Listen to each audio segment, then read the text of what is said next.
दर्शकों, छत्तीसगढ़ में स्थित बमलेश्वरी मंदिर, इसे कौन नहीं जानता। राजनांदगांव जिले में स्थित प्राचीन कामाख्या नगरी वर्तमान में हम डोंगरगढ़ के नाम से जानते हैं, जहां ये मंदिर स्थापित है। इस मंदिर को छत्तीसगढ़ का शक्तिपीठ और बगुलामुखी मंदिर भी कहा जाता है। दर्शकों, साल में 2 बार मंदिर में लगने वाले नवरात्रि मेले से कोई अछूता नहीं है।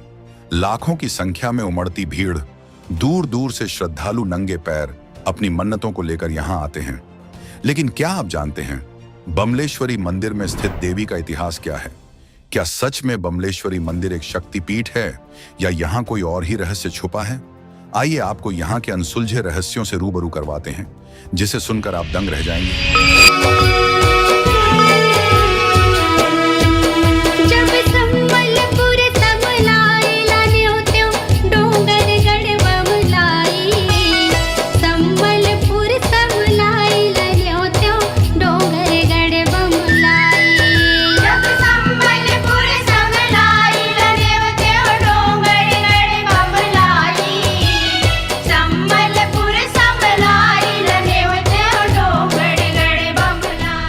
दर्शकों, वीडियो में आगे बढ़ने से पहले आपको बता दें, वीडियो बीच में स्किप करने से आप भ्रमित हो सकते हैं, इसलिए वीडियो के अंत तक जरूर बने रहें।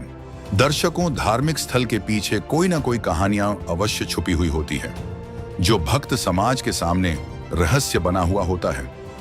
ठीक उसी प्रकार छत्तीसगढ़ का बमलेश्वरी मंदिर एक रहस्य बना हुआ है।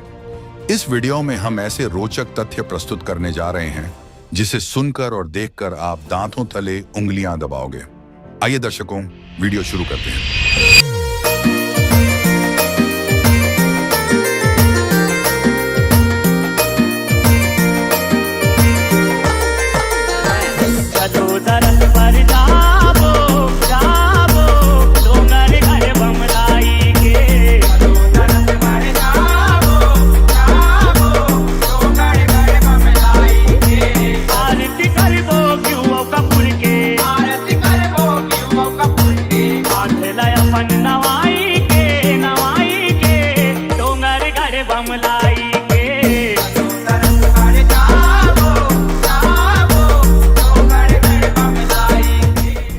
दर्शकों, हमारे रिसर्च से पता चला कि मंदिर का इतिहास लगभग 2200 साल पुराना है। इसके इतिहास के पीछे मुख्य रूप से 2 किंवदंतियां प्रचलित हैं। चलिए, किंवदंती यानी लोक कहानी नंबर 1 जानते हैं। 2200 वर्ष पूर्व कामाख्या नगरी नाम से विख्यात वर्तमान डोंगरगढ़ में वीरसेन नाम का राजा हुआ करता था। राजा की कोई संतान नहीं थी। ब्राह्मणों ने राजा को पुत्र प्राप्ति के लिए शिव जी और देवी पार्वती की पूजा आराधना करने को कहा। 1 वर्ष पश्चात रानी की कोख से पुत्र की प्राप्ति हुई, जिसका नाम मदन सेन रखा गया। पुत्र प्राप्ति की खुशी में राजा ने शिव और पार्वती का आशीर्वाद मानकर बमलेश्वरी मंदिर की स्थापना की। दर्शकों, यह किंवदंती आपको अटपटा जरूर लग सकता है, लेकिन किंवदंती यानी लोक कहानी नंबर 1 में आगे बढ़ने से पहले चलिए लोक कहानी नंबर 2 जान लेते हैं। एक समय गिरोलागढ़ में घोड़ जाति से घोड़ राजा लोहंडीगुड़ा सेवता मरकाम हुआ करता था। उसकी 2 जुड़वा कन्याएं थीं, बमलाई और समलाई। समलाई को तिलकाई भी कहते थे। राजा की दोनों कन्या विवाह योग्य हो गई थीं। राजा ने बड़ी बेटी के विवाह के लिए अपनी बहन कोतमा के बेटे भीमालपोय को घर जमाई बनाने की सोची। कोतमा और उनका पति भूरापोय लांजी में राज करते थे। कोतमा ने बेटे भीमालपोय को अपने मामा के घर दामाद बनकर जाने के लिए कहा। भीमालपोय का गुरु महारुभूमका था। भीमालपोय ने अपने गुरु महारुभूमका को आजीवन कुंवारा रहकर कोया वंशीय गोंड समुदाय की सेवा करने का वचन दिया था। लेकिन माता पिता की आज्ञा का पालन करते हुए भीमालपोय मामा के साथ घर जमाई बनने के चला गया। राजा के यहाँ आने के उपरांत उनकी दोनों कन्या भीमालपोय से विवाह के लिए जिद करने लगी। इसी बीच एक रात दोनों बहन बमलाई, समलाई और भीमालपोय रात्रि खाना के बाद बाग में टहल रहे थे। भीमालपोय ने उन दोनों को अपनी समस्या बताई और कहा कि मैं गुरु को दिए वचन के लिए प्रतिबद्ध हूं और केवल माताजी के आदेश से विवाह के लिए आया है। विकिपीडिया और रिसर्च से पता चला कि भीमालपोय ने दोनों से विवाह के लिए शर्त रखी थी और उसने दोनों बहनों को बताया कि वह गृहस्थ जीवन जी रहा है। उसने गुरु को दिए वचन और माताजी की आज्ञा मानकर सुबह और शाम के बीच 2 निर्णय लिए हैं। भीमालपोय ने आगे शर्त में कहा कि रात्रि का समय पति पत्नी के साथ सांसारिक जीवन व्यतीत करने का है।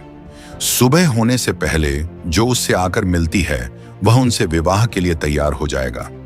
इसी शर्त के साथ भीमालपोय बड़ा देव और अपने गुरु के दर्शन के लिए डोगरगढ़ होते हुए बैहर लांझी की ओर चला गया। उसका पीछा करते हुए दोनों बहनें भी चल पड़ी, लेकिन प्रचलित किंवदंती के अनुसार दोनों बहनें भीमालपोय को पकड़ने में नाकामयाब रहीं। बमलाई भीमालपोय का पीछा करते करते थक कर डोगरगढ़ में रुक गई। भीमालपोय को मन ही मन पति मानकर मराई कुल की कुलवधू बनी और आजीवन कोया वंशीय गोंड समुदाय की सेवा की। बमलाई की मृत्यु के बाद वहां के लोग समाधि बनाकर मूर्ति स्थापित करके पूजने लगे। कुछ समय पश्चात ब्राह्मणों ने गोंड समुदाय के लोगों को भगाकर बमलेश्वरी नाम रखा।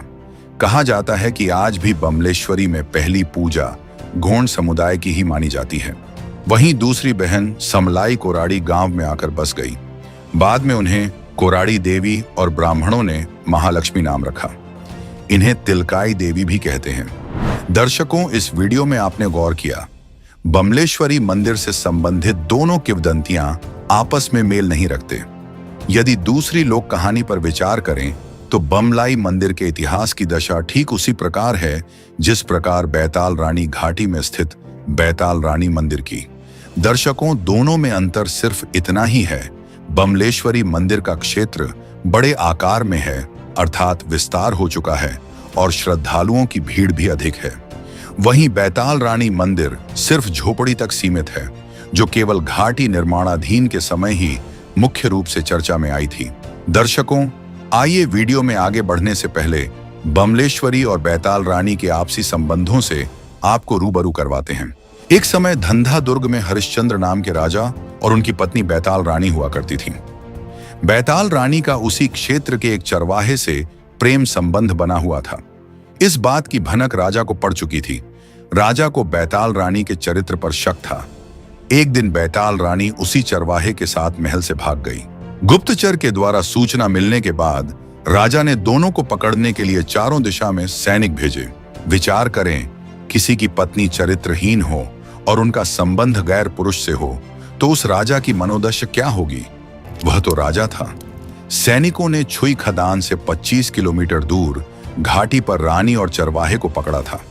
राजा ने घाटी पहुंचकर उन दोनों को मौत के घाट उतारा। बताया जाता है कि राजा ने क्रोध में आकर रानी के 3 टुकड़े किए थे। इसके कुछ समय के बाद वहां के निवासियों ने बैताल रानी के नाम से कुछ पत्थर रखकर रानी की पूजा करना प्रारंभ कर दी और अस्थाई मंदिर बना दिया, जो अभी तक झोपड़ी में मौजूद है, जिसके बाद से ही उस घाटी का नाम बैताल रानी घाटी पड़ा। विचार करें, किसी की पत्नी गैर पुरुष के साथ संबंध रखें, कितनी शर्मनाक बात है। लेकिन उससे भी शर्मनाक तो यह है कि लोग उस चरित्रहीन स्त्री की पूजा करें। दर्शकों, बैताल रानी के संबंधों को बताकर चरित्र का वर्णन करना नहीं है, बल्कि यह बताना है कि दोनों ही स्थानों पर प्रेत पूजा की जा रही है, अर्थात दोनों ही स्थानों के संबंध स्पष्ट हैं। बैताल रानी और बमलाई दोनों ही स्थानों में उनकी मृत्यु के बाद समाधि बनाकर पूजा की जा रही है, अर्थात लोगों को आस्था के नाम पर भ्रमित करके भूत पूजा करवाई जा रही। जबकि सनातन धर्म के पवित्र शास्त्रों में भूत पूजा, प्रेत पूजा, समाधि पूजा वर्जित है। सूक्ष्म वेद की वाणी है, गरीब भूत रमई सो भूत है, देव रमई सो देव, राम रमई सो राम है, सुनो सकल सुरभेव। दर्शकों, सूक्ष्म वेद की वाणी का समर्थन पवित्र हिंदू धर्म की श्रीमद्भागवत गीता भी करती है। गीता अध्याय 9 श्लोक 25 में गीता ज्ञानदाता ने कहा है कि यान्ति देवव्रता देवान पितृन्यान्ति पितृव्रता भूतानि यन्ति भूतेज्ञा यन्ति मद्याजिनः अपि माम भावार्थ। देवताओं को पूजने वाले देवताओं को, पितरों को पूजने वाले पितरों को, भूतों को पूजने वाले भूतों को प्राप्त होते हैं, अर्थात भूत बनते हैं। देवों को पूजे तो देव मिले और स्वर्ग में जा कुछ काल बिताए। पितरों को पूजे तो पितृ मिले और पितरों में जाकर बस जाए। भूतों और प्रेतों को पूजने वाले भूतों और जन्म उन्हीं के योनि में पाए, भोग के कर्मों के प्रारब्ध वो मृत्यु के लोक में लौट के आए। इस प्रकार बमलेश्वरी मंदिर तथा बैताल रानी में समाधि पूजा अर्थात भूत पूजा चल रही है। स्पष्ट है कि इनकी पूजा करने वाले साधक भूत ही बनेंगे, अर्थात लोक कहानी 2 अनुसार लोगों को देवी के नाम भ्रमित करके समाधि अर्थात बमलेश्वरी की भूत पूजा करवाई जा रही है। दर्शकों, इस प्रकार पवित्र सदग्रंथों को आधार न मानकर पवित्र शास्त्रों से विपरीत साधना आज सनातन धर्म के पतन का मूल कारण बन चुका है। दर्शकों, सनातन धर्म के पतन की कहानी जानने के लिए हमारी ये सीरीज जरूर देखें। इसका लिंक वीडियो के डिस्क्रिप्शन में दिया जा रहा है। दर्शकों, वहीं लोक कहानी नंबर 1 पर विचार करें तो आपने वीडियो के पहले लोक कहानी नंबर 1 में सुना कि ब्राह्मणों के बताए जाने के बाद रानी और राजा ने शिव और देवी पार्वती की पूजा की, जिसके बाद उन्हें पुत्र की प्राप्ति हुई, जिसके पश्चात राजा ने भगवान शिव और देवी पार्वती की कृपा मानकर बमलेश्वरी मंदिर की स्थापना की।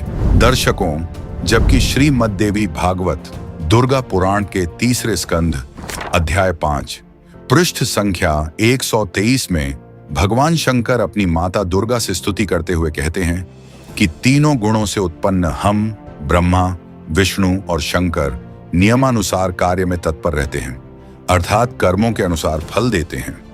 भाग्य अर्थात कर्म में किसी प्रकार का परिवर्तन नहीं कर सकते। यदि पुत्र प्राप्ति भाग्य में है तो उसे निर्धारित समय में ही देंगे, चाहे वह विवाह के 20 वर्ष पश्चात ही क्यों न हो।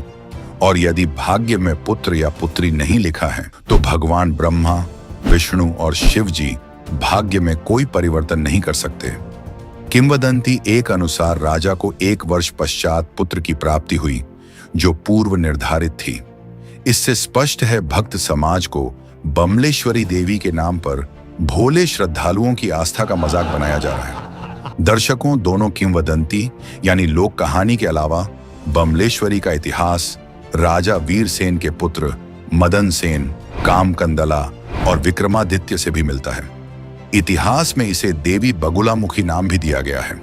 आगे चलकर धीरे धीरे बमलेश्वरी मंदिर का विस्तार होता गया। पहाड़ी के नीचे समतल में नवनिर्मित छोटी बमलेश्वरी मंदिर स्थापित की गई, जिसे टोनही बमलेश्वरी भी कहा जाता है। ऊंचा है भवन, ऊंचा मंदिर, ऊंची है शान मैया तेरी। हे काल रात्रि है कल्याणी, तेरा जोड़ धरा पर कोई नहीं, मेरी माँ के बराबर कोई नहीं। वर्तमान समय में पहाड़ी में स्थित बमलेश्वरी मंदिर और नीचे स्थित मंदिर दोनों ही स्थानों में मूर्ति पूजा की जा रही है, जबकि पवित्र हिंदू शास्त्र में मूर्ति पूजा को मना किया गया है। दर्शकों, आइए इसका प्रमाण देखते हैं। संक्षिप्त गरुड़ पुराण धर्मकांड प्रेतकल्प अध्याय 38 पृष्ठ संख्या 575 में प्रमाण मिलता है कि देवता कभी काष्ठ और पत्थर की शिला में विराजमान नहीं होते। मूर्ति पूजा के बारे में परमेश्वर कबीर जी कहते हैं, कबीर पत्थर पूजें हरि मिले तो मैं पूजूं पहाड़, तातें तो चक्की भली पीस खाए संसार, वेद पर हैं पर भेद न जाने बाँचें पुराण 18। पत्थर की पूजा करें भूले सिरजनहारा, गरीब पीतल ही का थाल है पीतल का लोटा, जड़ मूरत को पूजते आवेगा टोटा। गरीब पीतल चमचा पूजिए जो थाल परोसे, जड़ मूरत किस काम की मति रहो भरोसे। दर्शकों, इससे स्पष्ट है साधक को बमलेश्वरी जाने से कोई लाभ प्राप्त नहीं हो सकता, इससे हानि ही होती है। पवित्र श्रीमद् भागवत गीता अध्याय 16 श्लोक 23 में भगवान ने कहा है कि शास्त्र विधि को त्याग कर मनमाना आचरण करने से साधक को न कोई लाभ होता है और न कोई सिद्धि मिलती है। इससे स्पष्ट है साधक को शास्त्र अनुसार भक्ति क्रिया करनी चाहिए। दर्शकों, पवित्र शास्त्रों अनुसार बमलेश्वरी मंदिर में जाकर पूजा करना, मन्नतें मांगना व्यर्थ है, अर्थात शास्त्र विरुद्ध साधना है। इसी बीच डोंगरगढ़ से आपको बेहद बड़ी खबर बता दें, मां बमलेश्वरी मंदिर में भारी भीड़ उमड़ी है। उमस और गर्मी से श्रद्धालु महिला की तबीयत बिगड़ गई है। अस्पताल में इलाज के दौरान महिला की मौत हो गई है। धमतरी जिले की ये महिला रहने वाली बताई जा रही है। तो बड़ी खबर आपको बता रहे हैं डोंगरगढ़ से, जहां पर मां बमलेश्वरी मंदिर में आप सभी को पता है नवरात्रि का दौर चल रहा है। नवरात्रि में हर श्रद्धालु वहां पहुंचता है दर्शन करने के लिए, और इसी दौरान उमस के कारण, गर्मी के कारण एक महिला की मौत हो गई है। दर्शकों, अब सवाल यह है कि सैकड़ों सालों से चल रही पूजा साधना पर पूर्वजों को भनक तक क्यों नहीं लगी। लाखों लोग श्रद्धा के साथ दूर दूर से भूखे पेट अपनी मन्नतों को लेकर आते हैं। आखिर उनकी आस्था को मजाक क्यों बनाया गया। दर्शकों, आपको बता दें, हमारे पूर्वज अशिक्षित थे। पहले शिक्षा का अधिकार केवल ब्राह्मण वर्ग तक ही सीमित था, जिसके कारण कभी अन्य समाज को सदग्रंथों को पढ़ने का मौका तक नहीं मिला। पवित्र श्रीमद् देवी भागवत पुराण पृष्ठ 425 स्कंद 6, जहां साफ तौर पर कहा गया है कि सतयुग, त्रेता, द्वापर में राक्षस माने जाने वाले कलयुग के ब्राह्मण कहे जाते हैं। इनका स्वाभाविक गुण दूसरों को ठगना, झूठ बोलना और वैदिक कर्मों से अलग रहना है। दर्शकों, नकली धर्मगुरु, आचार्य और ब्राह्मण द्वारा वैदिक कर्मों से हटकर सभी पाखंड और अंधविश्वास फैलाकर लोगों को मूर्ख बनाया जा रहा था। अब समाज शिक्षित है, मूर्ख नहीं। स्वयं शास्त्र पढ़कर इन प्रमाणों को देखकर सचेत हो सकती हैं। दर्शकों, पवित्र गीता जी अध्याय 18 श्लोक 62 में गीता ज्ञानदाता ने केवल एक पूर्ण परमात्मा की भक्ति करने को कहा है और उनकी शरण में जाने को कहा है। उस पूर्ण परमात्मा की संपूर्ण जानकारी तत्वदर्शी संत प्रदान करते हैं। गीता ज्ञानदाता ने पवित्र गीता जी अध्याय 15 श्लोक 1 से 4 में तत्वदर्शी संत की पहचान बताई है। दर्शकों, आज पूरे विश्व में एकमात्र तत्वदर्शी संत जगत गुरु रामपाल जी महाराज जी हैं, जो शास्त्रों के गुण रहस्यों को भक्त समाज के समक्ष सरलता से उजागर कर मोक्ष का वास्तविक मार्ग बता रहे हैं। आज तत्वदर्शी संत रामपाल जी महाराज जी से दीक्षा लेने के पश्चात लाखों लोगों को आध्यात्मिक, मानसिक, आर्थिक और शारीरिक रूप से अद्वितीय लाभ प्राप्त हो रहे हैं। अध्यात्म की अधिक जानकारी के लिए प्रतिदिन शाम 7:30 पर साधना टीवी पर सत्संग अवश्य सुनें। जल्द आ रहा है भक्ति का ऐतिहासिक खुलासा भाग 2।